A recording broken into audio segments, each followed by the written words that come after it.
বেশি কষ্ট আর লেখাপড়া করে অনেক মানুষ মারা যায় বাজি আর বেশি কষ্ট করি বাজি একবার দিচ্ছাই বাজি আর বেশি আশা বেশি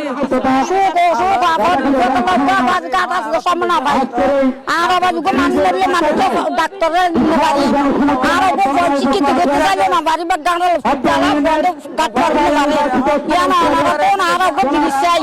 বর্ষা হলো আর নিজার বাড়ির গর্ভবতী মহিলা নিচে আর 4 মা বর্তমানে মারা গিয়ে নৌকার অবস্থায় দেরিও গিয়ে দে এখানে বাঁচাই না ভাই আমরা সরকার তুলে দিচ্ছি মানুষের এই যে আপনার একটা বাঙালি ব্রিজ এটা অনেক দিনের লালিত স্বপ্ন ছিল।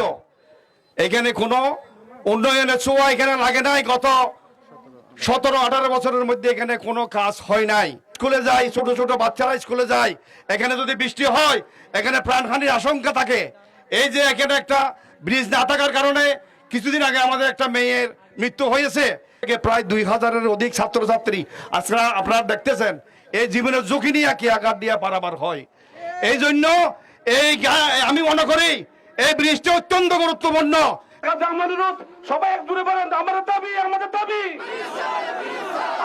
আমার মনে হয় আমাদের নেতার মুখ দিয়ে যেটা বাহির হয় সেটা অবশ্যই বাস্তবায়ন হয়ে যাবে। নয় এটি রাজাকাল এবং প্রক্রিয়ার সাথে এটি শতবন্ধন হিসেবে পরিচিত হয়েছে। প্রিয় উপস্থিতি, আমরা সোনাবাসী এবং রাজাকালীর মধ্যে সুন্দর সম্পর্কের মাধ্যমে আমাদের ব্রিজ অতি সত্তর বাস্তবায়ন চাই ইনশাআল্লাহ।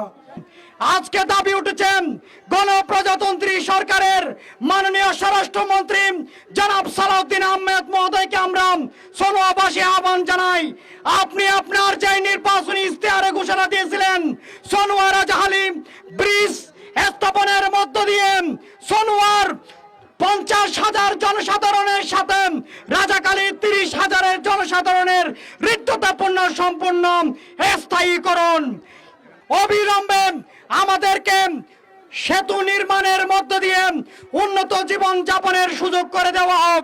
আমাদের আজকে দাবি হচ্ছে, আজকে শুধু আমার না পুরা সেলবন এবং ছাত্র সমাজ, যুব সমাজ এবং জনসাধারণ সকলের দাবি হচ্ছে আমরা একটা ব্রিজ চাই। সরকারিতে বেশি কষ্ট হয়, রোগী নিতে বেশি কষ্ট, স্কুলে যেতে বেশি কষ্ট, বাজারে যেতে বেশি সমস্যা হয়।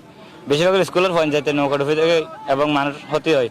এই জন্য আর আকল আবেদন জরুরি ভিত্তিতে আর ব্রিজ গড়িতে এবং সরকারের কাছে বেশি কৃতজ্ঞতা। সোনোয় কইলা মানুষ আর হাল করা সমস্যা আর ব্রিজ চাই, শুধু কিছু না আর ব্রিজ চাই।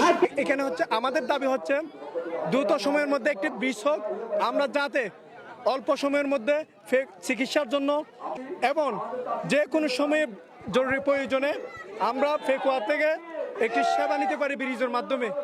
আমরা খুবই উন্নয়ন থেকে খুবই বঞ্চিত।